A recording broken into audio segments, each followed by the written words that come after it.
As Yuri's new journey began, a cold wind whistled over a tranquil, snow-covered village. To truly understand how we got here, a man in a spiky jacket once asked if others had heard recent whispers, and he stated that a crazy lunatic was causing chaos on the battlefield, and the man looked surprised, wanting to know more about this lunatic. The man in a jacket elaborated that the mercenary's eyes showed no attachment to life, as he emphasized that the mercenary would vanish without a trace after battles, only to reappear at another war. A man in a vest clinked his tankard, finding the idea of a mercenary without a will to live quite unusual. The man in a jacket dramatically revealed the lunatic's chilling phrase, questioning if someone had survived once more, as the lunatic became especially fierce whenever the Empire was involved. The man in a jacket passionately finished his chilling tale about the storm-like fighter driven by a personal grudge, causing the man in a vest to shiver and ask for the lunatic's name. However, he thought that rumors said the chaotic fighter was once a prince from a fallen kingdom. Across the desolate snow, he thought the mercenary endlessly wandered, searching for his own demise. In this desolate, snowy forest, he found an injured Yuri slumped against rocks, with blood staining the snow between them. The unknown man glowing red visor showed their intense focus as they wondered if the chaotic fighter only found self-destruction. As snow fell on the wear, he confirmed in his mind that this was Yuri Bryal, the third prince of Bryal. His thoughts dwelled on the name, Yuri Bryal. In his thoughts, he continued to consider the prince, disgraced for bringing ruin to his own kingdom with his own hands. 10 years ago, in a bustling casino, people lay defeated on the floor as onlookers whispered, and the prince was known as a traitor, the only one who survived his kingdom's downfall. Now 18 years old, Yuri stood triumphant with a confident grin, enjoying his overwhelming luck as casino chips exploded around him. Distraught, Royal Mage Hernando couldn't comprehend how he consistently won, especially by such close calls. Reclining casually at the table, Yuri continued to claim his endless winning streak was just simple good fortune, further frustrating the other players around him. As Yuri started to leave, an unseen player insisted they play another round. As Yuri continued his winning streak, he confidently offered to double the game's stakes. As the game continued, Hernando, covering his mouth, quietly suggested it was time for them to leave for an appointment. Suddenly, an unseen individual angrily confronted Yuri, demanding to know if he thought he could simply walk away after scamming everyone. The frustrated blonde pauldron man angrily accused Yuri of using cheap tricks to win all their money. Yuri aggressively leaned over the table, angrily demanding to know if they knew who he was after being accused of using cheap tricks. Amidst the rising tension, Stern Vest Man stated that his tantrum proved he was no noble, and the dark-collared man then questioned if Yuri was royalty, leading Stern Vest Man to declare they wouldn't let a prince leave so easily. Surging with intense rage, Yuri defiantly declared they shouldn't stir up unnecessary tension with the Empire, as he raged that all royals were useless and entitled. Then Yuri furiously launched sharp cards through the air. The three men then stared in wide-eyed shock, blurting out their disbelief at what had just happened. Yuri then brutally crushed something under his boot, angrily telling the group to listen, calling them trash, and formally announcing he was Yuri Bryal, the third prince of Bryal. As he continued his speech, emphasizing what would happen today, and they were overwhelmed by alarm and fear. Amidst the panicked shriek, Yuri ominously grinned, promising to remake them by his own hands. The three men screamed in extreme agony as the violent impact struck. The brutal impact then sent blood violently splattering. Far from the casino's chaos, a dark, mystical place appeared under a crescent moon.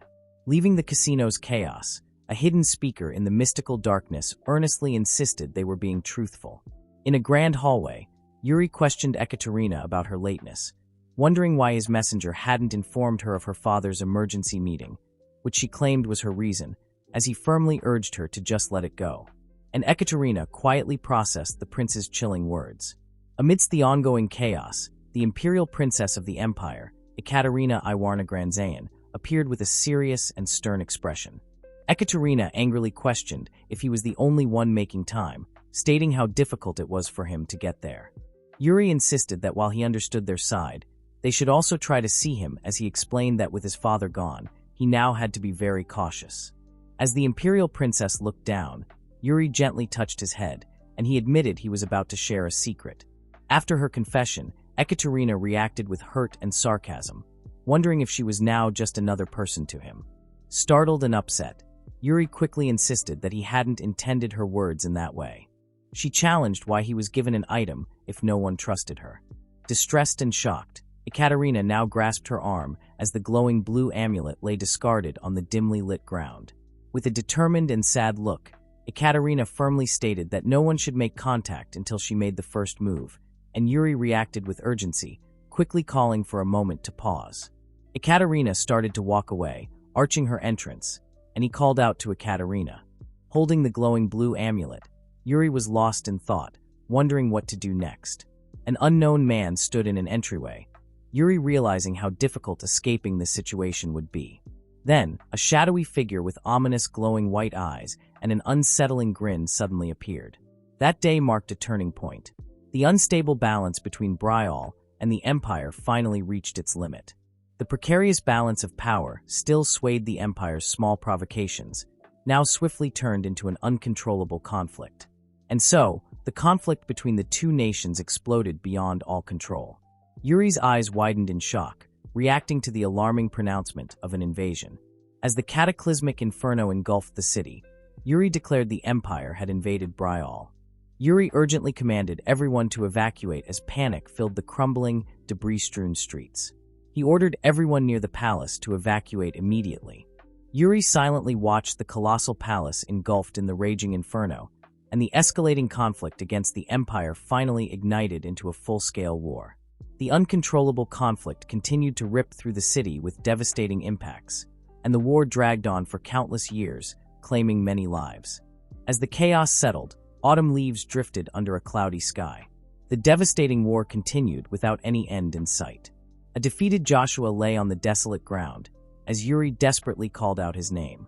A soldier desperately urged Yuri to retreat from the perilous battlefield, insisting they had to get him to safety and angrily demanding to know why reinforcements still hadn't arrived. Bryal commanded a formidable military force, renowned as the mightiest across the entire continent. As the war raged on, Fiore Bryal's powerful new leader, but this endless struggle was due to the absence of one crucial person. But now the war's momentum drastically shifted, favoring the Empire. At first, he dismissed the war's twists as mere coincidences. Standing on the blood-splattered ground with a blood-stained sword, Yuri finally accepted the brutal truth he had long tried to avoid, a realization confirmed by countless battles. The brutal truth brought forth a memory of Ekaterina's serene smile, a poignant reminder of his deep betrayal. Yuri was watching a hawk in the bright sky, then realized his father's disappearance had perfectly coincided with the Empire's invasion. A bandaged messenger pigeon then landed on Yuri's arm, bringing the crucial response he had feared.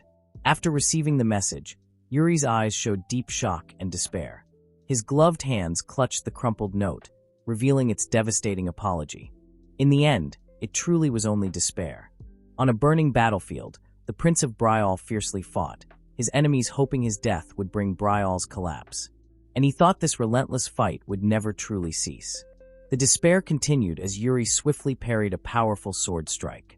But away from the Grand Hall, Yuri again lunged with a powerful strike, which his opponent deflected. His opponent unleashed a powerful counterattack, sending Yuri to be surprised. Then, grimacing knight slammed his large sword down, clashing fiercely with Yuri's defense. The forceful counterattack sliced through the air. But Yuri managed to counter his attack violently, causing him to be pushed back by a forceful strike, crying out in pain. Bruised and battered, Yuri stood firm, clutching his glowing sword, ready to continue the fight. But then, another batch of soldiers had arrived, causing Yuri's attention to turn around. As the war raged, grim stubble knights led his armored men aggressively through the dark. His wide, distressed eyes now reflected his stark terror. His feet faltered on the cracked ground, making him wonder if this was truly his end. Then another knight swung his sword, attacking Yuri. Disoriented and stumbling in the fiery chaos, Yuri desperately tried to brace for the next swift impact. A grinning smug pauldron man then brutally struck the Loran, sending him reeling back with a bloody slash. Yuri looked on with horrified, wide eyes at the brutal consequences of the attack. As smug pauldron man stood dominantly with a cruel smirk, Yuri desperately cried out his name. Critically wounded and collapsing to his knees, Loran desperately begged for his highness to survive, as smug pauldron man loomed over him. Wounded and overwhelmed, Yuri screamed out Laurent's name. Just as another attack approached, a knight fiercely defended him, parrying an unseen attacker's strike as sparks and flames exploded from the clash. Knight urgently supported the heavily wounded Yuri, telling him he must escape for Bryal's future, as he desperately urged him to escape. As the desperate escape continued, unseen commanders loudly announced the Prince of Bryal was fleeing and demanded his capture. The chaotic escape left a blurred, streaking aftermath. Yet, his desperate flight led him to a tranquil, sun-dappled forest, a stark contrast to the battle. Gray-Green Knight commanded his armored guards to search thoroughly, convinced the prince remained close. The Prince of Bryal now hid behind a large wooden crate, escaping his pursuers. After hiding behind the crate, Yuri decided he could no longer stay hidden and needed to make his next move. Yuri grimly knew they needed to break through the encirclement to survive and regroup. He then took a moment for troubled, silent reflection. He wondered about his father's fate, dreading that his continued absence meant the end. The distressed Yuri realized their empire must have fallen. His gleaming armor illuminated, Grim Stubble Knight stood resolute, clutching his sword for a tragic last stand. Silver Knight stood calmly over the defeated Yuri, who desperately protested his fate as he knew Bryal's future hinged on his survival. With a distressed expression, Yuri desperately pleaded for someone to rescue him. Yuri continued to desperately believe that if he fell, no resistance would be left. Kneeling in despair, Yuri was tormented by the memory of the knights who had sacrificed everything for him. Gripping his gauntlet, Yuri could only desperately plead. He then clearly voiced his deep regret. The Silver Knight vowed that the Empire would pay for its actions. Yuri, somber and sweating, sensed the enemy soldiers were close to arriving, and the knight told him to go. Following the urgent command, Yuri frantically fled through the dense, dark forest. Yuri gritted his teeth, internally vowing to survive and rebuild his fallen kingdom. He realized his noble ideals had simply been naive, youthful dreams. Yet, the world's harsh truth was utterly unforgiving. A somber, rain-filled sky now loomed over the desolate reality. Amidst the grim reality, he reflected on how everyone had perished, somberly contemplating all the blood and lives that had been lost. Yuri expressed a deep sense of futility, unable to recall the original reason for any of it. Then he realized he had only been swinging his sword to punish himself. Yuri silently held onto the desperate hope that someone would finally appear someday, and his ultimate, desperate thought was for someone to finally end his life. He truly longed for death, actively seeking a final resting place. Wounded and exhausted, Yuri looked up into the falling snow, having found the place he sought to die. The Red Knight noted his constant self-sacrifice, always charging into the most dangerous battles for peace, as he asked if self-destruction was the only answer he found, and he labeled Yuri as selfish. The Red Knight then declared that even death would be too merciful for Yuri and commanded him to die, and identifying him as Yuri Bryal, the third Prince of Bryal. With a fierce, enraged expression, Yuri grimly believed everyone aware of his past was already dead. The Red Knight then declared that Yuri was responsible for everything. After the powerful impact, the scarred, the Red Knight stood defiantly amidst the fiery backdrop, declaring everything was Yuri's fault. As the powerful impact struck, Yuri looked up, distraught, wondering about Laurent. Yuri, distraught, confirmed the familiar voice belonged to someone he was certain had died, baffling him. As the knight gripped his gleaming sword, he thought of how the Empire's deceit had ruined Bryal and shattered his spirit. The name of Yuri Bryal then echoed with powerful emphasis. After declaring his name, Yuri, now a vengeful ghost, charged relentlessly through the desolate snow, past a defeated foe. The prince, who should have died, returned like a vengeful ghost, believing he had come to demand atonement for long-standing sins. Yet as a blade brutally pierced his chest, he cried out, wondering why death brought no lightness. As his pendant glowed, his pained expression showed that the cursed guilt still tormented him. The ornate blue pendant pulsated, a symbol of the profound guilt still weighing heavily on his shattered spirit. Even as his life ended, he knew the heavy weight of guilt still clung to him, and yet, the bloodline of Bryal would never abandon its honor. His shattered mind now displayed only disturbing, glitched fragments. His commitment was unwavering, even if it led to his ultimate death. Yuri's thoughts echoed his name from the darkness. Suddenly, someone urgently cried out Yuri Bryal's name. Plagued by guilt, Yuri's terror-filled eyes shot open, sweat beading on his face. Still burdened by his guilt, Yuri abruptly jolted awake in bed. His pupil contracted as he slowly processed his surroundings, stating that he had been unconscious for 3 days. After Laced Collar Man finally opened his eyes, he, with concern, asked if he was all right. Newly awakened Yuri sat up and asked if it was his father. A distressing realization then dawned upon him. His father was dead and pleading for his darkest suspicion not to be true. As his father watched, Yuri, believing he was in hell, sharply asked his father if he had also ended up there. Yuri gently clasped his bare hands, offering a tender gesture of comfort. Fiore, appearing more serious, remarked on Yuri's wild life for someone who spoke so much of honor, while he, smiling gently and holding his hand, recalled a hazy memory. Fiore then aggressively backhanded the stunned Yuri, demanding to know what nonsense he was spouting. Though he now had a bump, Yuri defied his scolding about his bad habits, demanding repentance. Biting into the green leaf with an intense expression, Yuri urgently warned them to act while they still had the chance. With a sharp sound, the young prince sat up, clutching his hands, his face still showing surprise as the officer watched him. After his defiant warning, Yuri intently focused, thinking of nothing. A powerful, splashing force then erupted, filling the room as Yuri lay in bed. Despite the room filling with a powerful splashing force, maids diligently worked in a pristine courtyard with a glistening fountain. Yuri continued to think about nothing. He then deeply considered that there were no sinners or fires of purgatory, as he wished for a demon to appear and torment him. Disoriented by the bright light, Yuri wondered where he was as Ruffled Cravat Man gently asked if he was awake.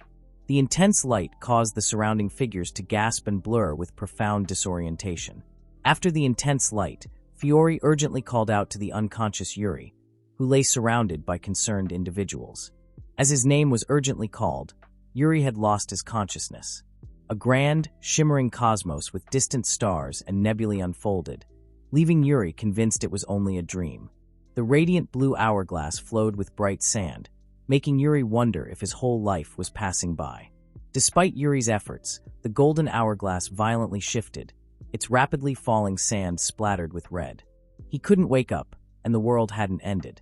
Instead of the world ending, old, forgotten events began to unfold once more. Yuri, grimly seated at the lavish dining table, understood he had no choice but to accept the unfolding situation. As he thoughtfully held his spoon, he looked with wide eyes and understood he had returned to the past. This beautiful, cherry blossom-adorned castle marked his return to the spring of his 13th year, and this was the second chance he had been granted. The maid pulled back the heavy curtains, filling the room with bright morning light.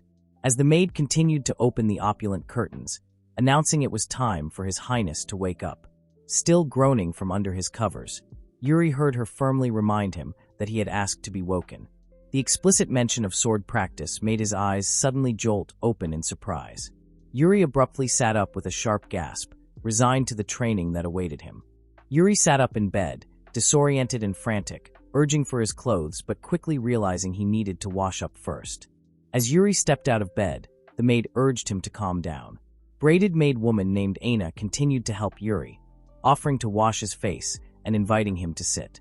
Instead, a dark, blood-soaked room appeared in his mind, observing the deceased, a bloodied maid. In the dimly lit, blood-splattered room, her lifeless body lay slumped next to a piece of furniture. A slight frown creased Yuri's face as he remained lost in thought. He then clearly spoke her name. Snapping back to reality, Yuri sat up as Aina responded to His Highness. Yuri then unexpectedly requested that he be slapped. He firmly reiterated his demand for 3 stinging slaps.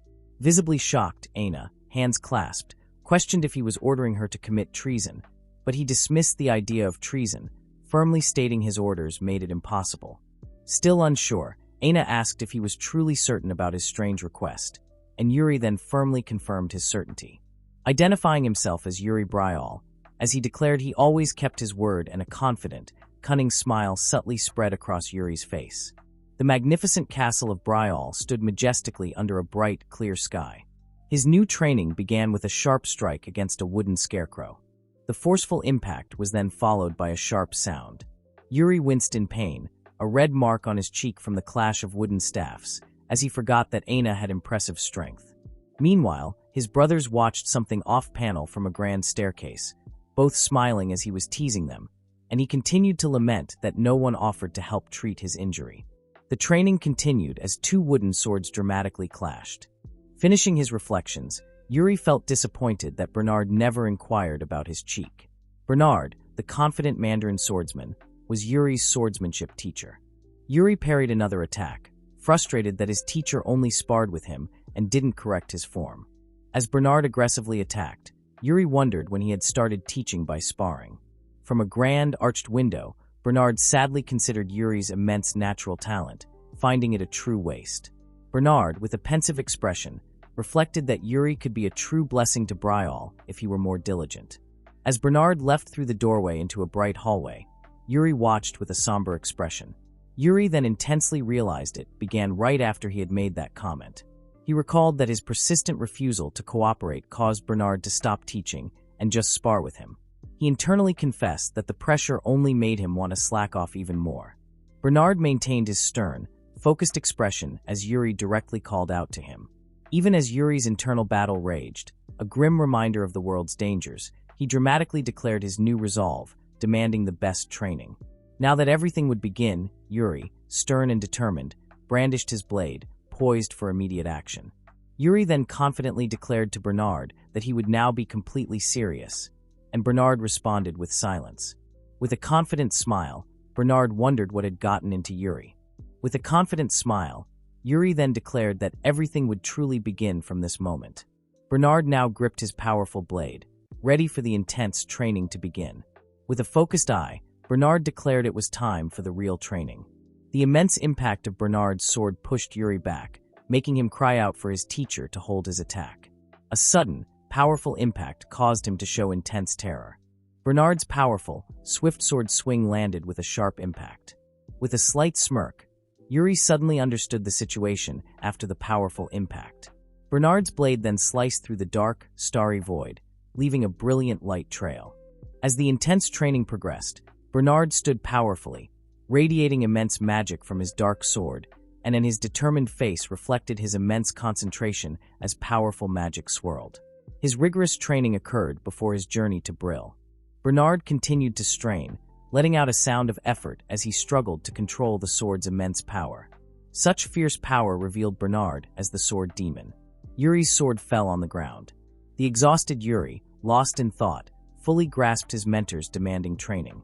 His face drenched in sweat, the utterly exhausted Yuri lay defeated on the tiled floor, his wooden sword discarded, as Bernard calmly observed his student's exhaustion, and Yuri internally admitted his past mercenary experience was the only way he survived the brutal training. Exhausted from the brutal training, Yuri raised his scarred hand toward the sky, knowing he still had to press on. Yuri then wondered if he would indeed improve quickly at this pace. Still holding his sword, Bernard couldn't help but wonder how the prince had matured so much and dealt with everything. Lying on the ground, an exhausted and slightly injured Yuri looked up in surprise as someone urgently called out to him, addressing him as His Highness. With an urgent, worried expression, Aina leaned into the doorway, insisting that His Highness hurry. Aina then confirmed to the surprised and anxious that His Majesty was looking for him, and Yuri reacted with surprised concern, asking why His Majesty needed him. Yuri's face grew grim with realization as a voice announced Count Johannes and his son had arrived, and his jaw tightened as he thought about who Count Johannes's son was. Yuri's dark thoughts focused on the one who betrayed the kingdom and opened its gates for the empire in his past. With a stern face and a subtle smirk, Yuri revealed the betrayer's name, Goth Barkvar, his thoughts surging with rage as he cursed him. Then Aina looked up expectantly and responded to the unseen speaker. Amidst intense, streaking light, Yuri urgently questioned where that particular individual was. Amidst the palace's formal setting, a lavish meal of steak and salad was now served. The formal meal began as Yuri and his brothers sat at the grand table. As the third prince meticulously cut his steak, Count Johannes observed him, stating how much he had changed. Beaming, he continued to praise Yuri's greatly improved physique as Fiore listened intently with subtle concern. A subtle sound accompanied Fiore as he wondered if his son had eaten something amiss, and Count Johannes chuckled and asked to share a bite with his son as well. Count Johannes then challenged Goth's insinuation about his smarts as Goth quietly cut his food. Count Johannes humbly admitted he still had many shortcomings. At the same table, Bowtie Glass's man ate with quiet satisfaction as Goth watched him with a flustered gaze. Still glaring intensely, Yuri's displeased aura made Goth visibly flinch and sweat nervously. Amidst the tense meal, Goth's distressed face showed a bead of sweat and a worried, downward gaze. But then Yuri's brother reached out and called out to Yuri. Leaning in with a probing expression, he pressed Yuri for details about what had transpired between him and Goth. Focused and aggrieved, Yuri confirmed Goth had betrayed him.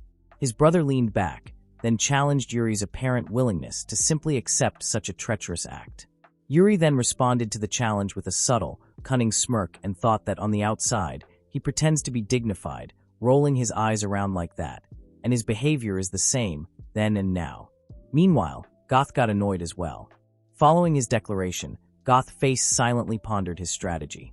Yuri then closed his eyes, dismissing the idea while planning to manage his temper.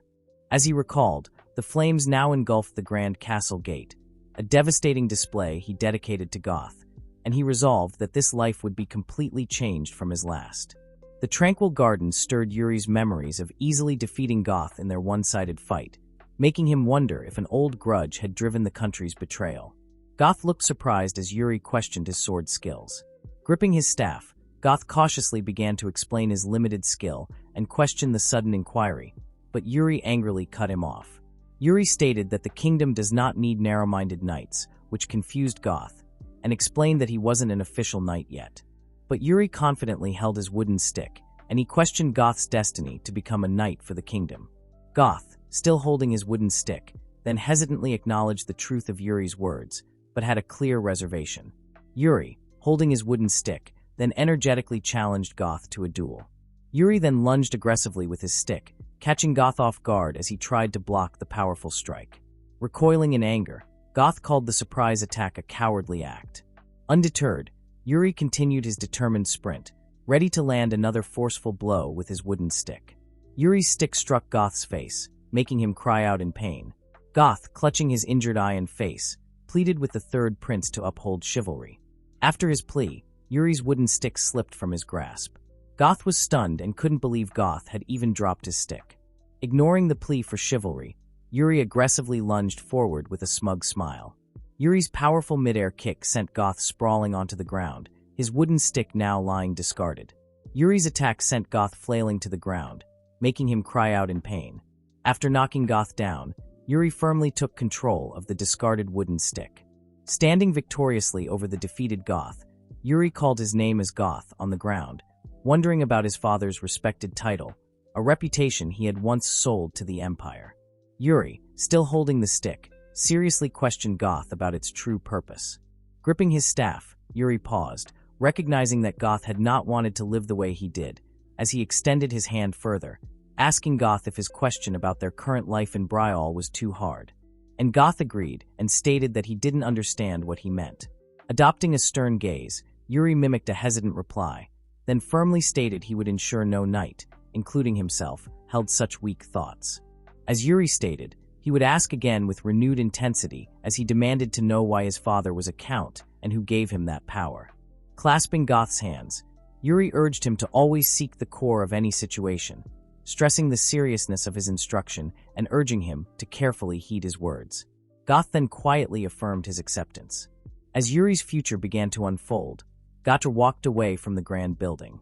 His brother then reacted with surprise and curiosity, asking if he was truly that skilled at combat, and Yuri challenged him, asking if he truly thought he would lose. Yuri then angrily asked his brother what he truly thought of him. But his brother then declared was the kingdom's biggest troublemaker and gambler, playfully depicting his mischievous past. With a stern expression, Yuri directly called out to his brother, warning him to stop causing trouble. This caused his brother to be surprised. Bathed in sunlight, Yuri looked up with a gentle smile, wondering if he had truly gone crazy. A vibrant sunset cast golden light across the grand castle walls.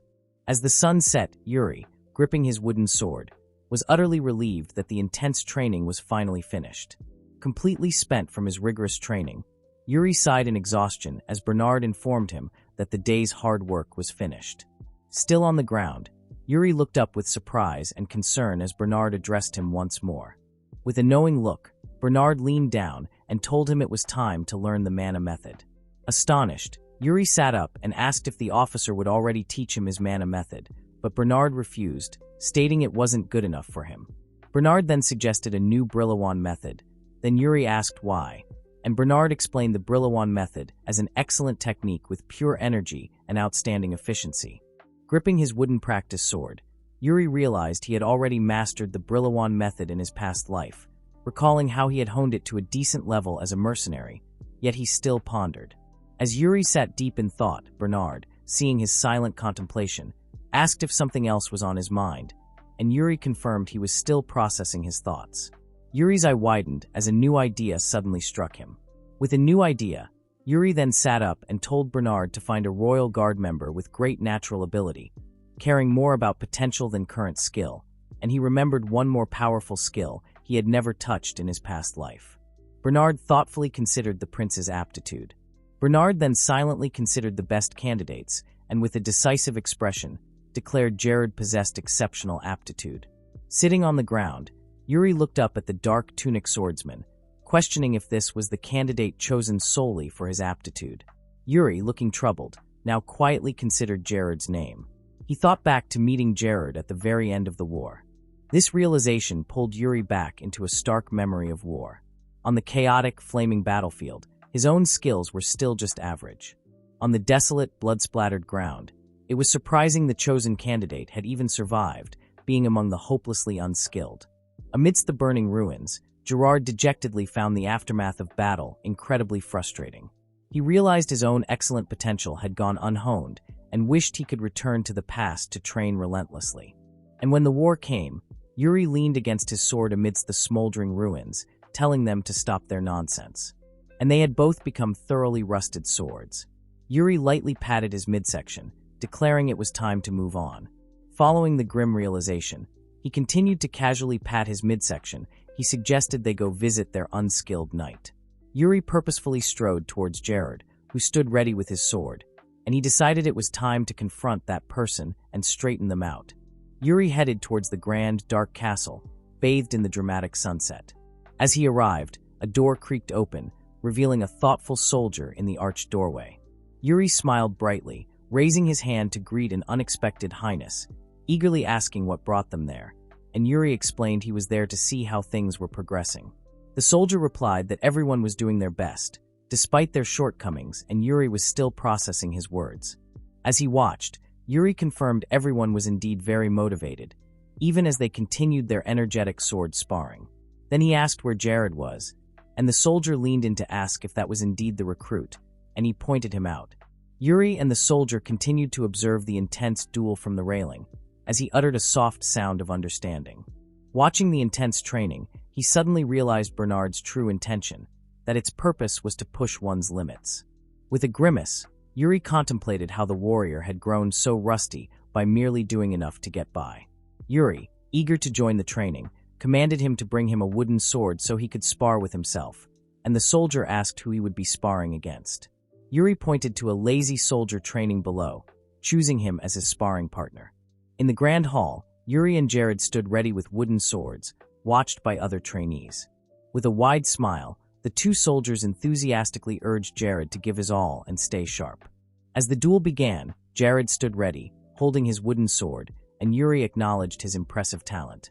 Yuri pressed his challenge, demanding that Jared show his true knightly spirit. A bead of sweat formed on Jared's nervous, apprehensive face. Even he was still hesitant, but then he voiced his acceptance. With a final word, a boot sharply stepped down, signaling the start of their challenge. With the challenge now begun, Yuri powerfully lunged forward, warning Jared not to disappoint him. Jared stood firm, his gaze fixed on Yuri as the duel began. As the duel began, Yuri relentlessly attacked, and Jared skillfully parried the powerful strike. As the intense duel continued, Jared's swift, clean maneuvers drew praise from observers who also encouraged Yuri as he defended himself. An observer praised the prince's skill as they cheered for Yuri. But Jared focused intently, sensing something was amiss. Even as Jared fiercely attacked, Yuri calmly parried his blade with a powerful clang. Jared grimaced with determination, intensely focusing on the fierce sword clash. Jared, straining with effort, unleashed another fierce strike, creating a burst of sparks upon impact. As the intense sword fight briefly paused, Jared realized his opponent's movements were too consistent. After his observation, Yuri stood poised and confident, gripping his glowing sword with calculated control. He immediately reevaluated the battle, focusing on his opponent's adapting strategy.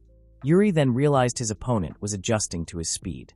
Yuri then asked his struggling opponent if he was having fun. After realizing his complete control over the performance, Yuri decided it was time to fight properly.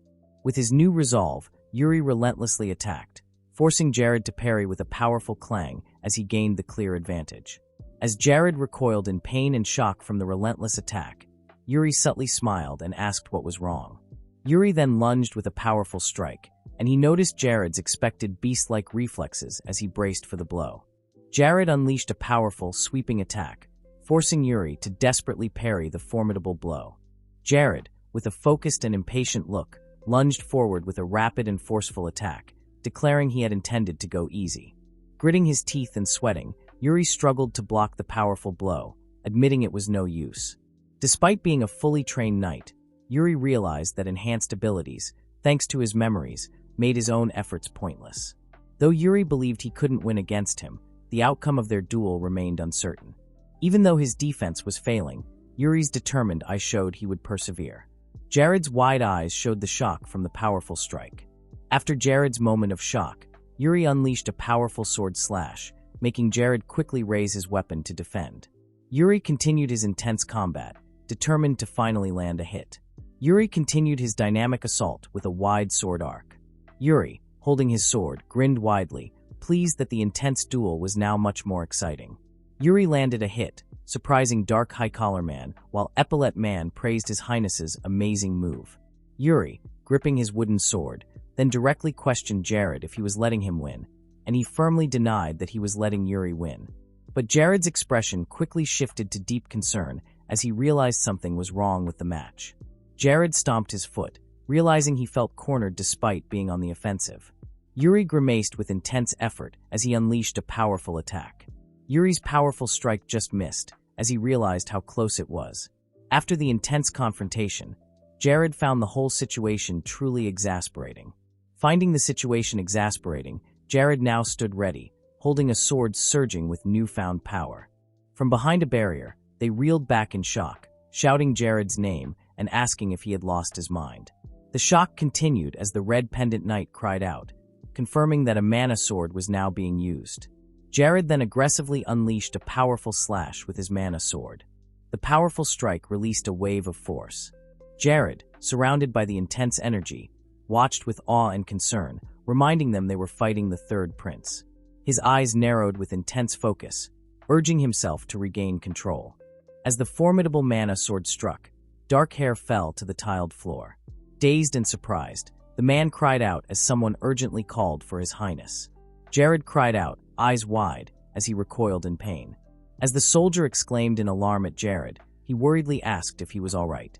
Yuri confidently brushed off the injury, questioning him if he was new to sparring, as he was worried about him.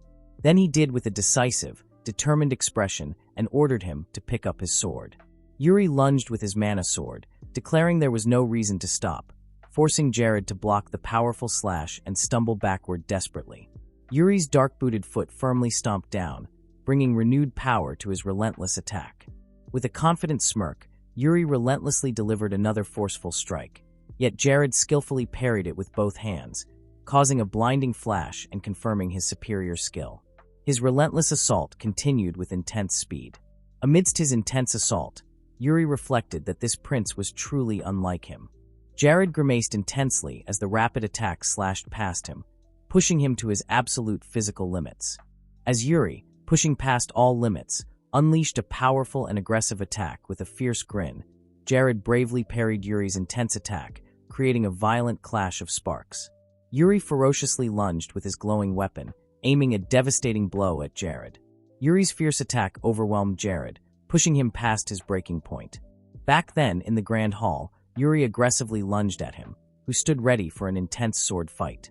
With sweat beading and his brow furrowed, Jared gripped his sword, feeling his blood boil with surging power. As Jared furiously charged at Yuri, he realized this fight felt unlike any spar, even against stronger opponents. While Jared charged forward, Yuri launched a strong sword slash. As Jared watched, he pondered this young prince. Even as Jared charged, Yuri looked up with resolve, extending his arm to prepare a new attack. Jared's face showed his growing inner struggle, realizing Yuri was truly awakening something inside him. Yuri's powerful sword strike drove him to recoil defensively before he let out a furious shout of pure frustration. Even as Jared shouted in frustration, Yuri desperately held his large blade, bracing against a powerful, harsh impact, forcing Yuri to struggle and block the blow. Right after Jared's furious shout, Yuri's powerful strike shattered his defense with a mighty crash. As the chaos continued, Jared launched a powerful sword strike, forcing Yuri to defend and scattering debris. With the intense defense over, Yuri, tired and bruised, breathed out a soft sigh of relief. Yuri then declared the conflict was finished as he smiled with confidence. Jared, filled with new resolve, gripped his sword, looking up with a shocked but determined expression, certain the fight was far from over. After their fierce encounter, Yuri told Jared that he had learned something from him. Yuri's dirty, trembling hands reached forward, showing his deep exhaustion. Jared shook his hand, thanking him for his hard work. Jared silently acknowledged the powerful determination and intensity from Yuri that he had never known. As he pondered the immense strength of someone so young, Yuri looked puzzled, still trying to understand Jared's strange reaction. With an exasperated look, Yuri directly asked Jared what he was doing. As he looked up, he asked for a clearer explanation of his demand. With growing bewilderment, brown-strapped swordsman again pressed to know why Ribbon Tunic Man was still holding his hand. He urgently demanded to know why no one was helping the prince, who was bleeding from his head and reacting to the scolding. Jared quickly backed away, expressing his apologies as he watched on. Yuri lay sprawled on the tiled floor with his sword nearby, letting out a pained groan. He was paused about something. Meanwhile, the onlookers on a balcony celebrated Your Highness' amazing feat. Sane stood composed on the balcony, and the knight turned to acknowledge him with a brief sound. To his surprise, he asked when he had arrived, and Sane confirmed it was only moments ago. Still on the grand tiled floor, Yuri lay defeated, his weapon shattered beside him. Sane, the captain of the Bryall Royal Guard, stood thoughtfully with his gloved hand resting on his chin. A few days passed after the fight. From this grand and majestic palace, Yuri's daring plan to raid the Founder's dungeon was now set in motion. With the raid declared, Jared walked through a beautiful garden, clearly heading towards a new task. Jared looked surprised as someone asked if his duties were finished. Inside the grand palace, Yuri the Third Prince leaned against a pillar with a subtle smirk as he formally recognized him. As his daring plan began, Yuri hummed thoughtfully. Broadly smiling, Yuri told him that they had somewhere to be, but the swordsman, looking reluctant, insisted he still needed to train. Yuri confidently declared his change of heart was his doing and demanded a favor in return. Jared, with a thoughtful expression, acknowledged he understood. Yuri subtly smirked, signaling his agreement. After making his demand, Yuri then watched something unseen with a confident, smug smile as he decided that even with some imperfections, the current situation was good enough. So, Yuri led him through an ornate hall, Jared looking hesitant, wondering where they were headed, and Yuri, turning his head, told him to follow without making a sound. With his brows furrowed, Jared expressed his worry about potential danger, but Yuri's expression then softened into a confident smile, reassuring him that he was bringing backup. Jared looked startled as he demanded to know who he meant. With a sudden shout, Yuri called out his name. The royal mage of Bryall, Hernando, looked back with a hint of surprise as Yuri called out to him. As Hernando calmly inquired, Yuri stated their destination and requested assistance for their journey. Hernando nervously tried to decline, citing urgent business, but Yuri's unwavering and slightly disapproving stare silenced his excuse. Yuri then confidently offered to clear his gambling debt, leaving him in wide-eyed shock. Hernando looked up, surprised, questioning if such a grand offer could truly be real. With a confident smile, Yuri confirmed that his promise was true, that he would erase all his previous gambling losses for him. While Hernando looked down in thought, Yuri asked if he had ever lied, but then he only considered Yuri's truthfulness outside the gambling den. Yuri kept his confident grin, even as Hernando loudly declared a definitive no. With a mischievous look, Hernando clarified that he had only ever seen him at the gambling den, and still distressed, he then fully questioned if his worth truly amounted to so little. Yuri confidently led the way, telling him that his debt was cleared and to simply follow. Hernand, with a smug smile, then accepted the terms and held up the official document, saying it was time to formalize their agreement. Yuri, still troubled, looked down, wondering if the third prince's name held so little worth. Overwhelmed, Yuri clutched his head in distress as Hernando and Jared watched. Yuri ordered Jared to vouch for him, startling him into confusion. With a determined expression, Yuri emphatically gestured, demanding him to confirm his statements as Yuri Bryal, which Jared understood. With an awkward chuckle, Hernando, showing his light-hearted demeanor, prepared the group to depart, asking the prince if they were ready to leave. Still pondering, Hernando questioned their destination, as they had a knight and a mage with them. Outdoors, Yuri revealed they were going to Sword Mountain, startling them. With a knowing smirk, Yuri confirmed a new era was beginning. Asserting his leadership, Yuri resolutely announced they would raid the Founder's dungeon. A dark, narrow stone archway led into a tunnel, with a faint light visible far ahead. Holding a torch, the trio walked a dark, cobwebbed path, and Hernando admitted he never knew this passage was beneath the royal palace. Holding his torch, Jared looked ahead as his companion questioned what lay at the cave's end. Yuri revealed that the path led directly to the Sword Mountain, and Jared asked if it was the legendary Sword Mountain, known for its founder's tales. And Yuri confirmed it. Yuri revealed that unearthing the founder's heritage had once caused a big stir. As he read a newspaper about a legacy found on Sword Mountain, he thought of a past life when the Empire conquered Bryal. He remembered hearing that a dungeon had been discovered deep within Sword Mountain. He realized this path was merely an escape route meant only for survival, and he knew Bryal's legacy had completely fallen into the Empire's hands. He recalled a past where he was only desperate to escape, and yet he resolved to only look ahead in this life, as he knew he had to see it for himself. Yuri looked serious, considering the big stir caused by the Founder's past, and wondered what legacy his ancestors had left in Bryal. The path from the dark tunnel led them directly into Sword Mountain's lush, sunlit forest. Yuri opens in the door. Now in the forest, the three men walked away from a large, vine-covered stone gate. Walking through the forest, Hernando asked if this was the start of Sword Mountain. As they walked deeper into the forest, Hernando asked their highness where the artifact key came from, and Yuri recalled how something had been tucked away in a study during a past life. Yuri remembered a past where not knowing a crucial purpose cost him dearly, as he stated that he didn't need to know. Hernando's hand was pricked by sharp leaves. Yuri warned him about the sharp leaves. In the thorny forest, Hernando held his arm, and Yuri instructed everyone to be careful and follow. Following the warning, Hernando and Jared carefully made their way deeper into the forest. Then, Hernando called out to Jared, who responded. As Hernando worried if the prince was feeling all right, and Jared chuckled, confirming this was indeed the beginning. Yuri urged the others to catch up, as Hernando laughed at his usual attitude, while Jared looked worried. Moving carefully through the sharp leaves, Yuri had noticed something. As they moved cautiously through the thorny forest, the spiky cape man abruptly ordered them to stop. As they moved through the trees, Yuri warned them of a pack of direwolves on the forest floor. As they moved carefully, several direwolves with glowing eyes snarled menacingly in the forest. Watching the direwolf from behind the bushes, Yuri warned that more could be nearby because they were pack animals, and Jared looked surprised as he asked how he knew that. Yuri explained he just read it in a book, and Hernando was surprised to hear about it. So, Yuri felt the direwolves hadn't spotted them and quietly urged them forward. Despite their caution, a foot suddenly stepped on a branch, breaking it. Hernando gasped in surprise, looking down while Jared and Yuri watched him with concern. Hernando nervously chuckled, scratching his head. An angry direwolf snarled at him while he was still nervously laughing as he tried to apologize. With the direwolf still snarling, Jared looked shocked and urgently warned Sir Hernando. A flash of movement erupted. The snarling direwolf now lay defeated and bloody on the ground.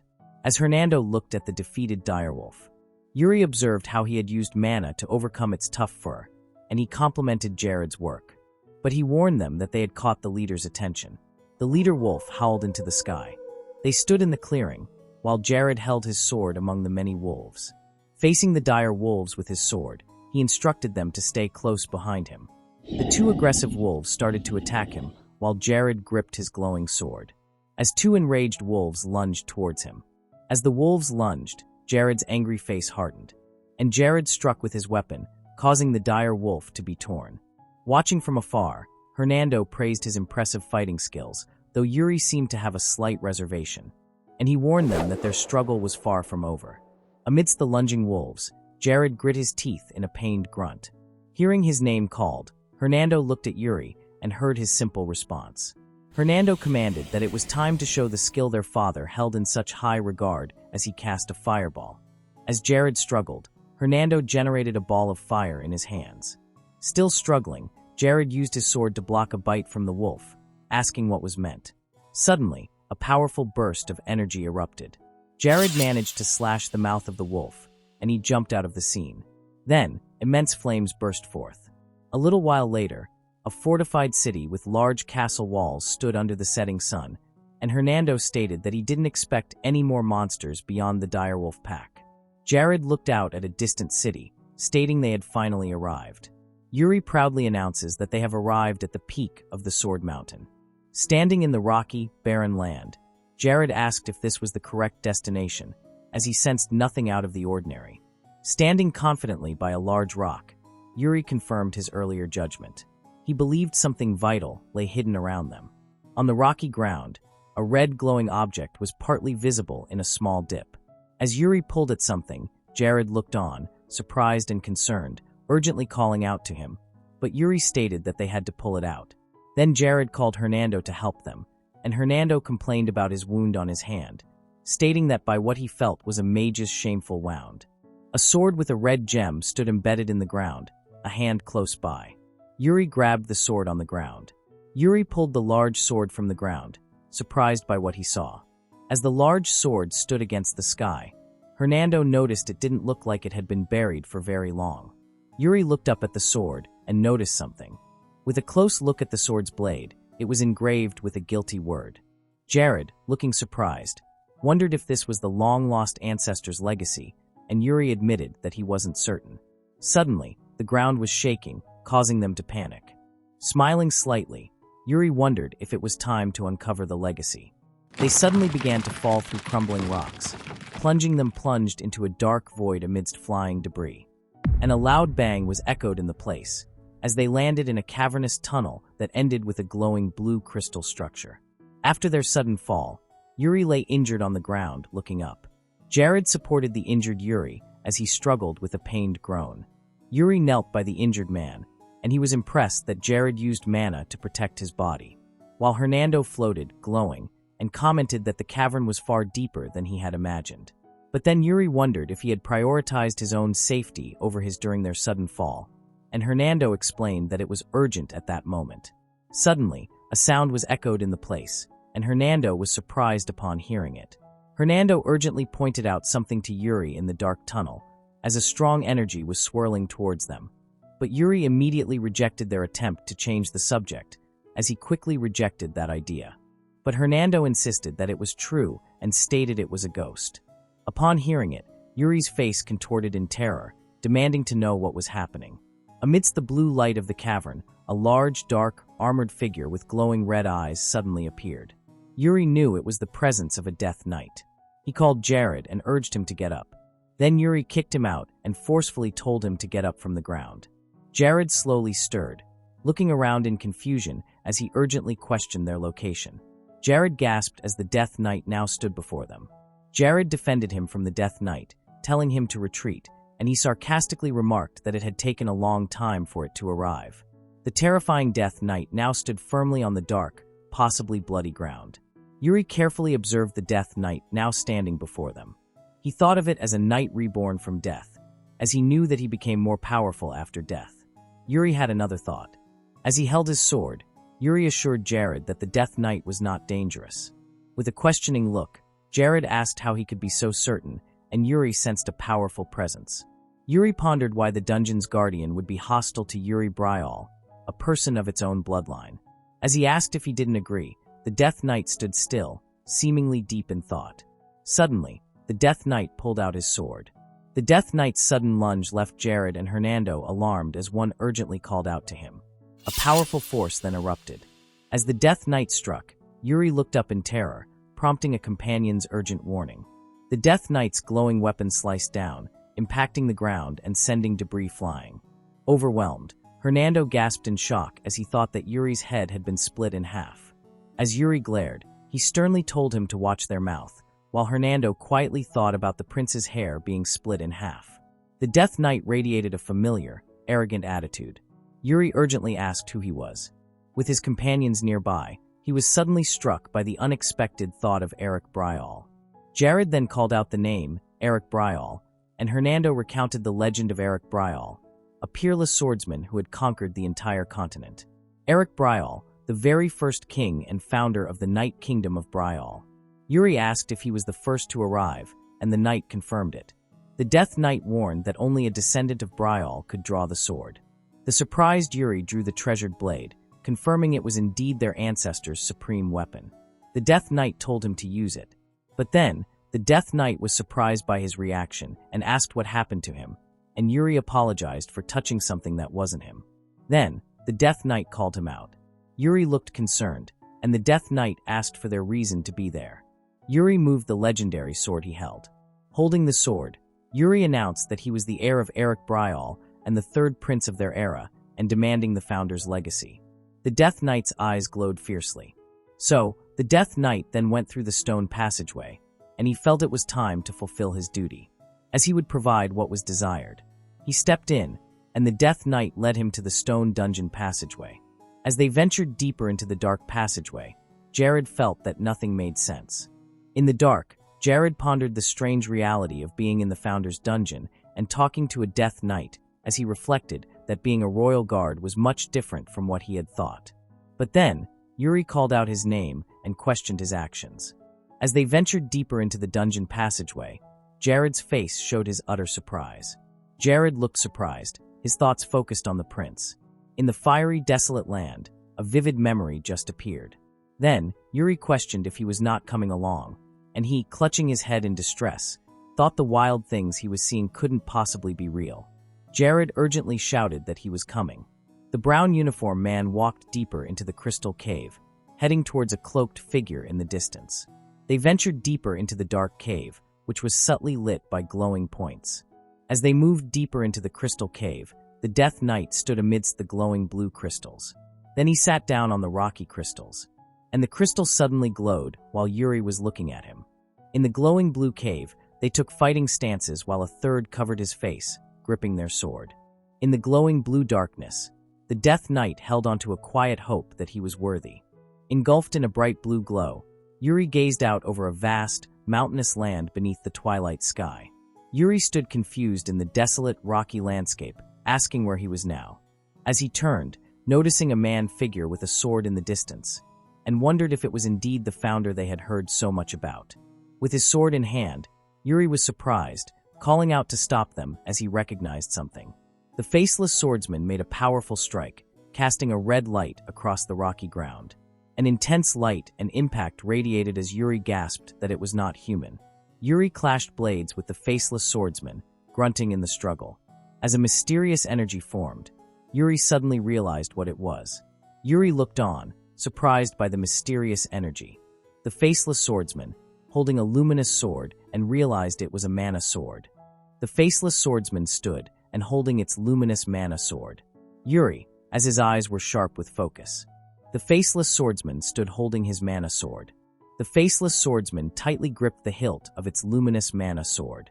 Yuri knew that something significant was now revealing itself, as he realized this was how to truly wield mana.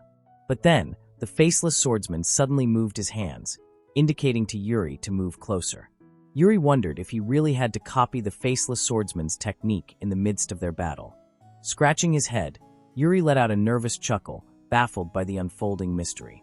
He pondered the challenge of teaching someone who hadn't yet mastered the mana method, as he mused that only someone who had lived before would consider throwing others directly into battle. So, Yuri realized this powerful method was for someone like him. Then he knelt, gripping his sword, and touched the ground with his glowing hand.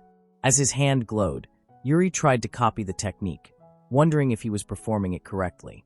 Suddenly, Yuri called the faceless swordsman for his attention.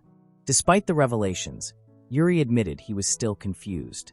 With a wide grin, he explained that he wanted to wield its power correctly, and Yuri knew he had to become more powerful. Standing with his sword, Yuri envisioned the Empire's future invasion, vowing to defeat them, as he was determined not to make the same past mistakes. Gripping his glowing sword, Yuri stated that this was the powerful swordsmanship of Jurich Bryal. But then, the faceless swordsman rushed towards him, and Yuri swung his sword, claiming he would take in all of it. The quest for power continued, taking them to a grand hall filled with bows and quivers, and Jared looked bewildered, unable to understand. Emerging from the surge of power, Jared noticed that it was a training ground, so he surveyed his surroundings. Touching his forehead, Jared confirmed this powerful experience was truly real. As he was checking the surroundings, he demanded that whoever was hiding show themselves.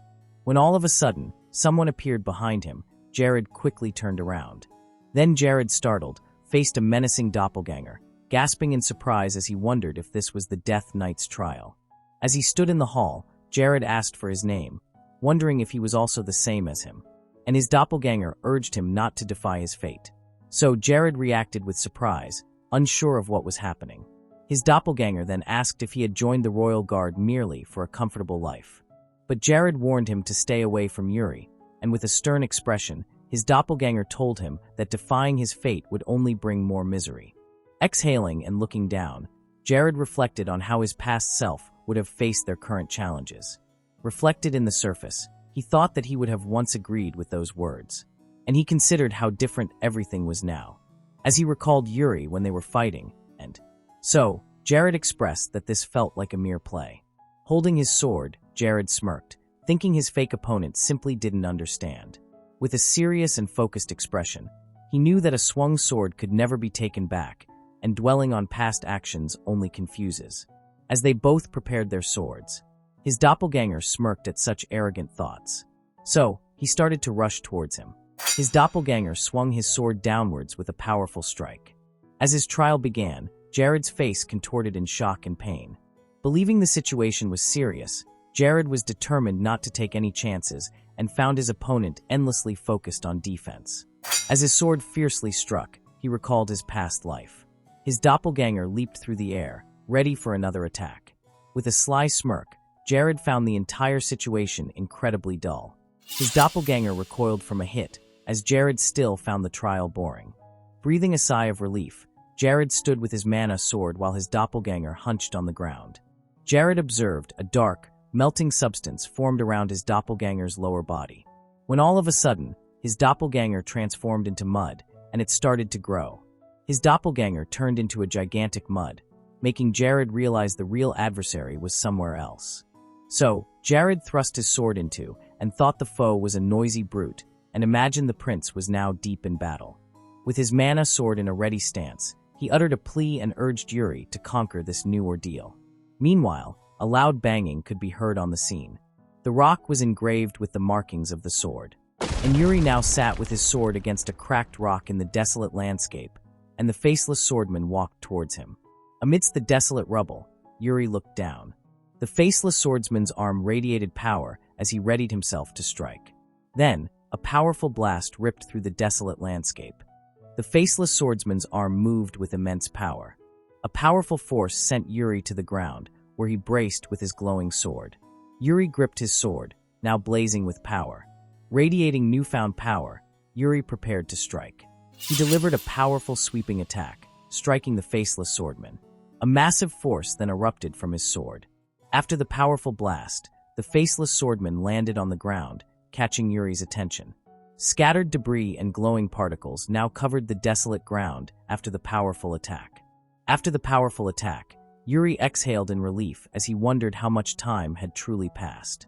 Yuri had a thought about the dangerous situation they had just faced as he pondered how to truly control this mana method.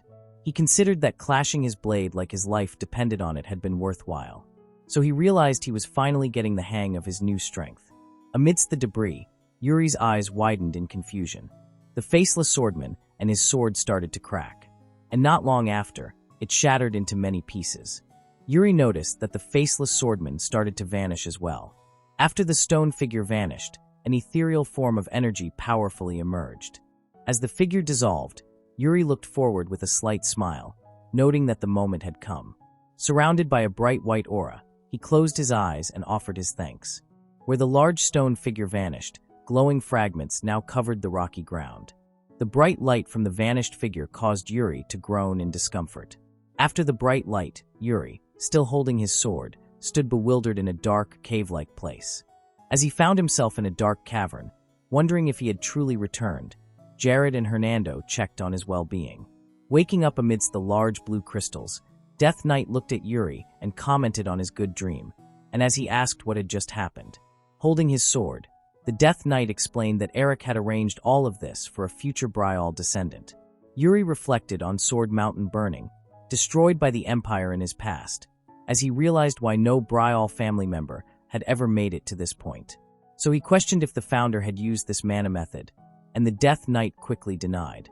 Death Knight explained that this was Eric's ultimate legacy, born from the wisdom he found traveling the East, and it was the final legacy, created from all of Eric's wisdom. He declared that the current person was the first to inherit this legacy. So, Yuri wondered why the founder chose this method rather than simply passing it to the royal family. And the Death Knight then explained that the dungeon would only open when the time was right. As the young man listened, he declared that since the legacy had been revealed, it was now time to wield its power. Then Yuri asked when that would truly happen, and the Death Knight told him that he couldn't provide that specific answer. He simply told them to find the answers themselves. So he gripped his glowing guilty sword, asking its mana name, and the Death Knight replied that it was Soul Severance. Yuri looked down at his legendary sword, contemplating its name, Simonkam. The Death Knight commanded Yuri Bryal to kneel, as it was time to pass on the ancestor's legacy to Bryal's descendant. After hearing it, Yuri knelt to the ground. As he knelt, the Death Knight placed his hand on his head, imparting a lesson to never fear his foes. And Yuri understood about it. Then, the Death Knight encouraged him to follow his own convictions, and Yuri clearly expressed his agreement. He commanded Yuri to fulfill Bryal's duty to the very end, and Yuri agreed. After his resolute agreement, Yuri suddenly winced in fear as the Death Knight grabbed his hair. The Death Knight emphasized that they needed to remember this. As he started to dissolve, he reminded them that Bryal would always uphold its honor and commanded Yuri to fulfill their duty even if it meant their life. The Death Knight stated that this was the Oath of Bryal. After the powerful oath, a magnificent castle stood under the bright blue sky. After the intense ancestral oath, Aina, by the window, announced it was morning to Her Highness. After the oath, Yuri, in bed, slowly groaned awake. As he stretched, Aina asked if he was tired from his late night, and he quickly apologized. Yuri explained that he had visited the royal archives the night before. Aina asked why he was at the archives, and Yuri stated that he was looking for a certain record. Reading a large book by candlelight, Yuri learned that founder Eric Bryal had a sibling. However, some abandoned their honor and vanished from history without a name. As a sword leaned against a sunlit wall, Yuri pondered its original owner. Aina ordered Yuri to change his clothes, explaining that his father was asking for him, which made him wonder why. Aina then explained that Sir Hernando had immediately requested to see him after their meeting. Following the historical revelation, Yuri's face twisted in anger, silently cursing Hernando. As he recalled the time that Hernando called him, Hernando informed him that he would report everything that happened that day to His Majesty. As they continued through the dark, Yuri asked the prince if he really had to proceed. Hernando then smiled, agreeing that he felt it was something he truly should do. Yuri held his head in concern and realized everything had likely already been reported. After arriving in the grand room, Yuri stood before the throne and spoke to his father, confirming he had been summoned. Sitting sternly on his throne, Fiore confirmed Hernando's full report, reprimanding them for sneaking out and finding the founder's dungeon. Fiore questioned the prince about finding the sword in the dungeon, and he confirmed it. But then Fiore walked, reflecting on how things had been recently. Fiore confronted him that he had heard much about his changes. With a stern face, he continued listing everyone who knew about their secret adventure, and he mentioned Hernando. Fiore then commanded him to speak, as he wondered what had changed him so much. Yuri's face showed his deep distress, with sweat beading on his skin. So, Yuri pulled out the sword from his coat. Upon seeing it, Fiore was surprised by it. Fiore then asked if they truly wouldn't say anything. The distressed Yuri turned away, denying his father's assumption, but Fiore questioned his worried look. So, Yuri explained it was because of his clenched fist. So Fiore quickly calmed himself out and put his fist into normal. Fiore finally allowed him to speak. Looking down, Yuri told his father he had a dream. Upon hearing it, Fiore sharply questioned his son about this dream. So, Yuri explained that in that dream, he had committed a great sin. Hearing the prince speak of a great sin, he reacted with surprise. Yuri's face showed his surprise after hearing about the dream. Fiore furiously demanded to know what sin he had committed in that dream. Looking down with a somber expression, Yuri explained that his sin was failing to protect Bryal to the very end. He described that the Bryal was caught in a massive war with many lives lost, and he admitted that he had tried to prevent a great failure, but couldn't. He recounted how he fled without honor after his kingdom fell, and spoke of a miserable end. Yuri then explained that upon waking from the dream, his mother's necklace was gone. Then, he had a thought about the necklace. So, he wondered if it was a warning from his mother. Fiore looked down thoughtfully, wanting to know what had truly destroyed the kingdom in that vision. Yuri looked surprised, reflecting on his recent dream. But he decided not to mention the empire, hoping his changed past would avert its invasion. So, he voiced his uncertainty as he described a black army of unknown origin. After hearing it, Fiore fully understood what Yuri just meant. Fiore wondered if his dream was just a bad vision or a warning from Lily, as he was glad he had found his determination. Yuri looked away, still wondering about the strange details of his dream. He desperately sought forgiveness for his sins. As the prince described his dream, he plunged into a dark, red abyss, leaving his white cloak behind. With a surprised look, Fiore declared there was still one more thing to address. Then he ordered him to bring his sword. Fiore Bryal was known as a genius who had wielded a blade since childhood. He was the one who had held every first title, and Fiore recalled how the founder's extraordinary skill in battle had made his name renowned throughout the land. It was known that among the continent's greatest warriors, he was nearly unsurpassed. Fiore was considered the greatest sword master on the continent, far beyond reach. Yuri was surprised that this was his first time entering his father's personal training grounds. Then, Fiore stated that he never believed any of his sons possessed a talent for the sword. Yuri told him that he believed he had some talent with the sword. Fiore thoughtfully considered his words regarding talent. With his large sword in hand and pointed at him, Yuri looked confused as his father asked what a swordsman's talent truly was. Fiore, with an intense look, then listed traits like natural strength, speed, and reflexes that defined a swordsman's talent, and if he had exceptional instincts and possessed all those qualities. Fiore asked if talent alone was enough to be a great swordsman, but he sharply disagreed. Yuri remained worried as he listened to Fiore describe a swordsman's ultimate talent. Yuri, still holding his sword, then added that something far more important was what pushed a person beyond their limits. As he explained that talent was something more than just danger or a sense of duty. Fiore's eyes surged with raw power. Suddenly, he stopped, a new thought striking him. Yuri was surprised as the energy swirls around his father and felt his power suddenly shift. But Fiore put his sword back and admitted that he couldn't describe the situation. So, he suggested that they call it the sword's calling. Upon hearing it, Yuri was stunned as he pulled down his sword. Then, he clarified whether it was like destiny. Looking down thoughtfully, Fiore considered if that was indeed the case, and Yuri silently looked down at the sword. He reflected that his previous life had not destined him for such a path, and he seemed lost in thought. His thoughts turned to what was happening in the present. But then, Fiore called him out and walked closer, and asked if the other person should be the one to hold the sword. Yuri wondered if the sword was calling out to anyone, and if a sword would still be held, even when facing death. But then Yuri felt he couldn't feel anything. Fiore, with glowing red eyes, emerged from the darkness. Yuri called out to his father with a question. Then, holding his sword, Yuri recoiled in fear from a shadowy figure. Yuri looked up, his eyes wide with distress. The voices warned him that he had to dodge something, and amidst the chaos of distorted figures, someone desperately told Yuri that he needed to run. A stretched-mouthed figure then appeared among the chaotic distortions, and it was screaming for help. Yuri's eyes were full of terror as he saw the burning castle. The place was engulfed in fire and chaos, and everyone was being killed by their enemy. As Bryal burned, Yuri looked down with a concerned expression. Reacting to the chaos, Yuri looked surprised and concerned, wondering what was happening. He looked around in concern, wondering why Bryal was engulfed in flames. Amidst the burning city, the knights found him, announcing that he was the last remaining. The knights started to approach him. Amidst the burning city, Yuri looked towards a distant army, wondering if it was the Imperial Army. Then he looked worried, realizing a terrible possibility. He looked at his hand and wondered if he had truly returned. Yuri stood with his back turned, watching the burning city and the people as a loud sound filled the air. Massive flames and thick smoke now completely engulfed Bryal. Amidst the fires, Yuri looked shocked, wondering what was going on. A knight in armor swung his sword with fiery might, intent to kill Yuri. Yuri's face hardened with fierce determination. With fierce determination, Yuri managed to block the attack. His face hardened with determination.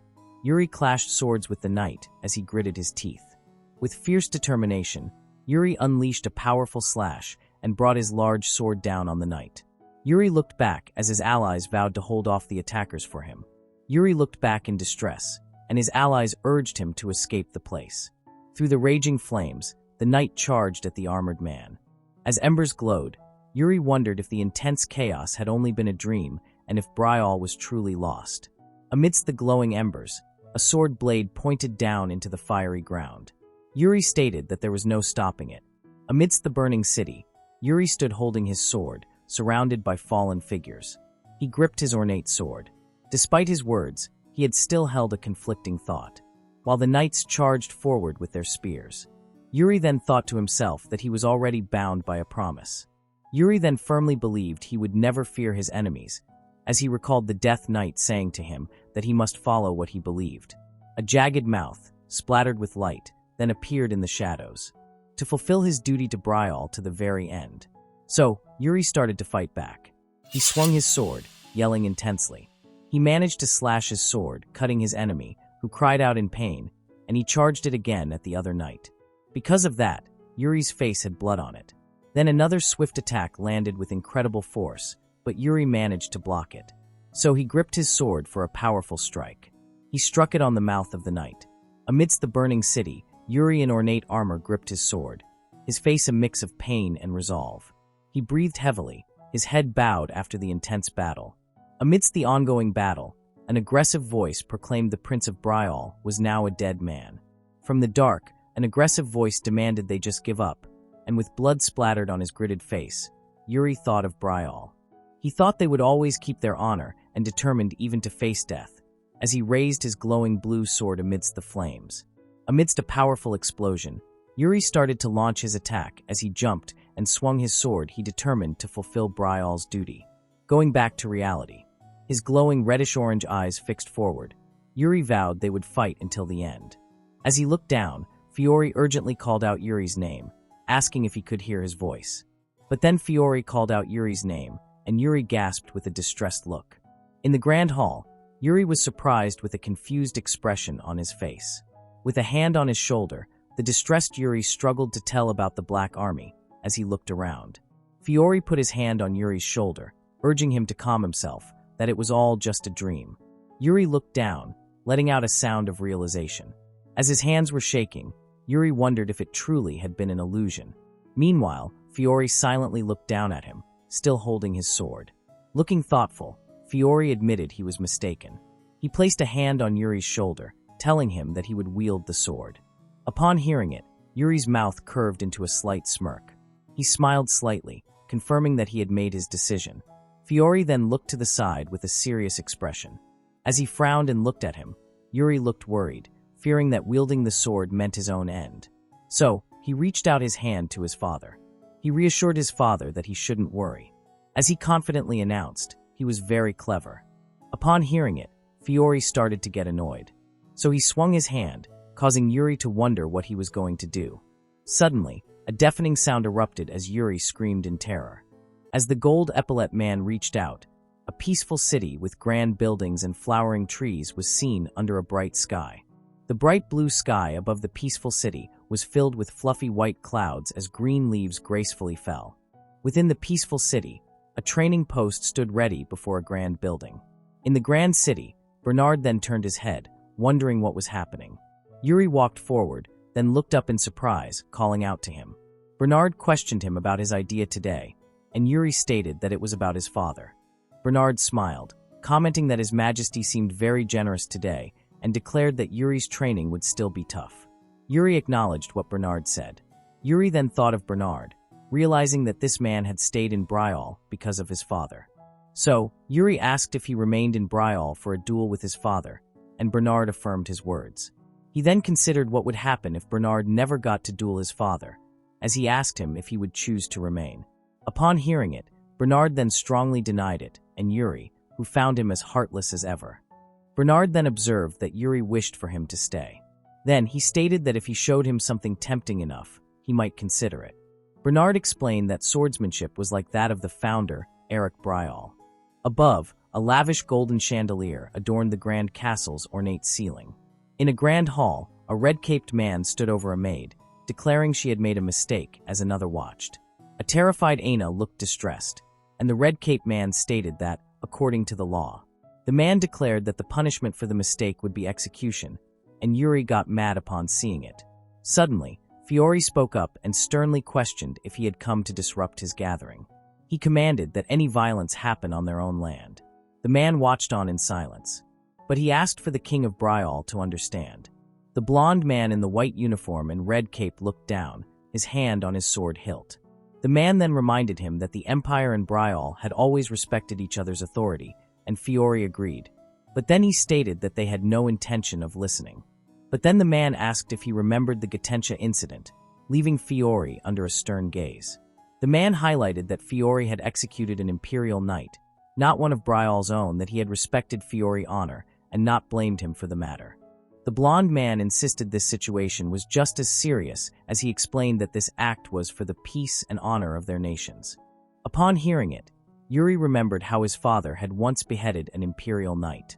Touching his head thoughtfully, the blond man stated that he didn't want to do this because he wanted to either, as he ordered it to be finished quickly, while Yuri knew the imperial family's honor was at stake and, despite his reluctance, wanted to finish this swiftly. So, the blond man promised that not much blood would be shed, while Yuri considered that hindering the prince would directly challenge the empire. Yuri pondered deeply on duty and reality, on justification and force. But he recalled what the Bryall's oath, that the Bryall would never abandon its honor, even if it means death. With a fiercely glowing eye, Yuri confirmed Bryall's unwavering promise. With sword in hand, Yuri urgently addressed the king. In the grand hall, Yuri declared the child belonged to him, as he scoffed at their calculating nature. Fiore was surprised to hear it, while Yuri admitted that a child's mistake was also his own, recalling a truth he had momentarily forgotten. Yuri asked him to consider her royal blood, even with her small power, as he privately thought his past mistakes had led to his current life of penalty, realizing he never had a true choice. On the other corner was Hernando and Catherine, and Yuri begged them to withdraw the execution and find another solution. He then boldly requested a trial by combat. But then, the blond man laughed loudly in the grand hall. After making his bold request, he stood firm in the grand hall with a hand on his chest. He smirked slightly as he confirmed his identity as Prince Yuri. Yuri acknowledged his authority. Then the blond man asked if he could address him as Yuri. Addressing the nobles, Yuri agreed to the proposal and called for Yuri. As the king listened, the blond man suggested accepting the third prince's request for a trial. So Fiore had no choice but to accept it, and the blond man was thankful for his response. The blond man explained he would use a champion for the duel, honoring the imperial family. The blond man assigned him a squire for the upcoming duel, and Yuri bowed, showing his gratitude. The blond man confidently declared they would meet at the duel later, as Yuri stood respectfully behind him. Then, Yuri called out Aina, while Aina was closing her eyes as she was shaking. Yuri helped her to get up, as he stated that she could get up now. Yuri tapped her back as he embraced her from behind, advising her to rest. Tears streamed. Aina gripped Yuri's arm, believing herself to be the cause of their troubles, but he told her not to worry about him. So, Yuri walked away as well. As he was walking, he stumbled upon Catherine, who sat silently at a table with food and a drink. With his eyes closed and a dejected expression, Yuri found his own thoughts to be useless. So he walked away through the grand, golden-lit hall. Meanwhile, Hernando shifted his attention towards Yuri. The ornate building's interior now settled into the quiet of the night, visible through a large arched window. Having left the grand hall, Yuri continued his walk through a lavish room, looking to his left. Meanwhile, his brother was on the corner waiting for him. Then, He thoughtfully asked why that was done, causing Yuri to be startled. Yuri quickly turned around, and surprised, it was his brother. So, Yuri explained that he couldn't let Aina die. Upon hearing it, his brother smirked and stated that he couldn't believe it. But then, he tapped Yuri's head as he explained that he had no choice. After being told he had no choice, Yuri looked forward with a slight smile. Yuri's thoughts drifted, noting how much time had passed since a situation like this had occurred again. As his brother reached out, he called out Yuri's name. His brother then asked if he should help him, as he stated that his trial opponent and what sounded like a kind offer was actually the opposite. As he recalled what the blonde man said, that he planned to use a young champion for the duel. His brother subtly hinted that an accident could happen, but Yuri confidently told him that he understood his worries, and his brother knew it would quickly resolve the matter. From a close perspective, Yuri refused help, declaring he would resolve the situation he had started. After hearing it, his brother smiled as he was proud of it. His brother gently touched Yuri's chin, expressing his trust, and Yuri assured him he would resolve the matter. But then, Yuri asked about the ball, and with a slight smile, he declared that he would handle the complicated matter and told him to rest. Smiling slightly, Yuri acknowledged his brother's words with gratitude, while he thought that his brother would have ruled Bryall if the Empire hadn't destroyed it. As he reflected on what kind of country it might have become, and this time he would be able to see it, he was certain that he would finally achieve his goal, no matter the opponent. Inside the Grand Hall, an armored swordsman stood with his blade, observing Yuri, who smiled. Inside the grand structure, 3 people sat in a bright, ornate room. On the other corner, Saint, Hernando, and Fiore sat down while Hernando cheered Yuri as he announced that he was calling for a duel, and asked Saint for his opinion about it. Amidst the fast sword movements in the Grand Hall, Hernando observed how steady the opponent's stance was as he remarked on a squire's impressive sword handling during the fight. Looking stern, Hernando commented that such impressive skill truly befitted the Empire's guard.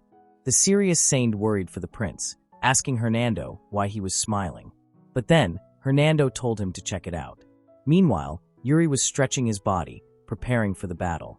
Yuri, with a slight smile, stood ready with his sword, and Hernando confidently said there was no need to worry. The powerful title Grand Wizard. The magic tower bestowed power upon many wizards, a level that no one else could reach. A title granted only to those who have achieved Dakmanmato. Among them is a Dakmanmato that allows one to glimpse that world's fate. Heaven's Mandate Observation Formula. This was a power granted by the world, a realm only Hernan had ever reached. Then, Hernando reacted that Hernan was talking such a big game. Yuri teased him and asked how he could not win a single round, that he was terrible at this game, and threw a tip on Hernando. After obtaining the Dakmanmato, in a game that he took seriously, this was the first time he'd ever lost money. Hernando was confused whether it was just a simple coincidence, and he knew it wasn't. He could tell an opponent's hand, and even their luck, with just a sidelong glance, as he had an exception from Yuri, as there was nothing reflected. Hernando was the figure seen in the vision of Geometry San. His confident face, with black hair and eyes, revealed it was Yuri, the 3rd Prince of Bryall. Even as he bled, Yuri powerfully swung his sword, refusing to surrender, and the vision finally ended, leaving the young man collapsed in despair. Hernando realized that this whole situation likely began with a past misunderstanding, and his concern turned into real suspicion. But as a glowing golden magical circle appeared, and simply told him to watch himself.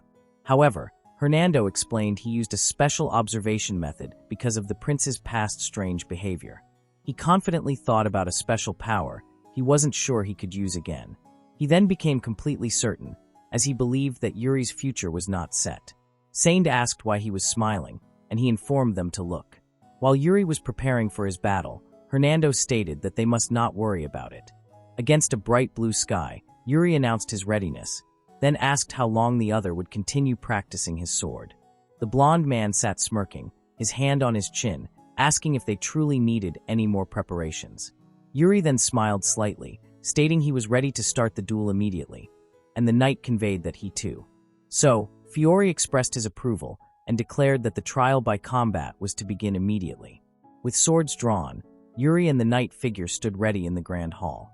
Against the bright sky, the long-awaited duel was finally declared to begin, and Yuri immediately rushed forward, sword held high. As the duel began, a blade flashed quickly. The knight was surprised as he managed to dodge it. In the midst of the clash, he gripped sword hilts tightly.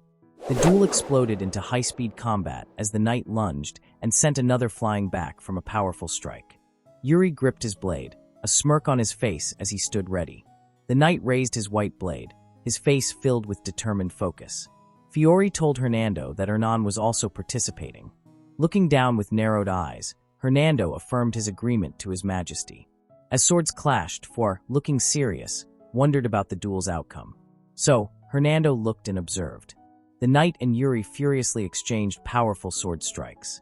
Yuri was injured, now splattered with blood, and radiated a fierce power. But Yuri managed to defend himself as his sword struck with great power. Looking thoughtful, Hernando stated that he held no doubts. Hearing this, Fiore asked if his presence in Bryall was truly destiny, which he confirmed. So, Fiore clarified if it was his time to step down, but Hernando replied no. The calm Fiore expressed relief that someone was not backing down, and Hernando expressed gratitude for being highly regarded. But Fiore warned him that too much humility brought misfortune, as he questioned if there was nothing to worry about. Then, Hernando responded by asking who he believed was stronger. The knight then fiercely charged forward, radiating intense power. As he watched intently with glowing red eyes, Fiore stated that Yuri's opponent was indeed stronger, and Hernando, realizing he also shared that view. While watching, Hernando's thoughts drifted back to his first trip to Bryall, and he believed it all happened because of heaven's will. Hernando then thought about who on the continent was strong enough to control the world's fate. Looking down seriously, Hernando thought it had been right there. Hernand, with his hands resting on his chest, observed that the powerful sword was still not used and considered that he no longer needed to be there. With a look of resolve on his face, Hernando honestly thought it was his turn to act. Meanwhile, the knight dashes towards Yuri. With newfound resolve, Yuri, clad in silver armor and a dark suit, lunged forward with his sword. Yuri felt the true moment had not yet arrived as his eyes glowed with determination. Yuri asked if it was time to end the battle, as his sword was filled with mana. With a powerful surge upwards, Yuri declared he was done with the probing. While Yuri was approaching, the knight was surprised that he had suddenly gotten faster. As Yuri acted on his resolve, he fiercely clashed with the knight, his blade glowing brightly. With an intense look, the knight gathered himself for a major strike. As he gritted his teeth in agony, he fiercely thought of his demise. The blonde man and Catherine looked on, shocked and horrified. Fiore observed the ongoing duel with a stern expression. On the side, Sained, seated and distressed, looked on as he cried out in shock. Then, Hernando knew he was right, as he put a smile on his face. After the fierce clash, Yuri pointed his sword at the surprised knight and asked how it was. After the intense clash, with a slight smile on his dirt-streaked face, he believed he had won. Amidst colorful confetti falling around the Grand Cathedral, while the knight admitted defeat. Following his perceived victory, Hernando stood and thought his arrival in this place was guided by fate. He pondered how Yuri's sword had defied and altered the destiny that the endless cycle of life and death. As the crowd cheered, Hernando reflected that the victor's actions defied destiny itself, as if he existed outside the world's fate, and he was recognized as the one who transcended it. So, Hernando declared that Yuri was incredible, and he thought about how the victor would now change the world's destiny. Yuri then smiled broadly, confident in his victory.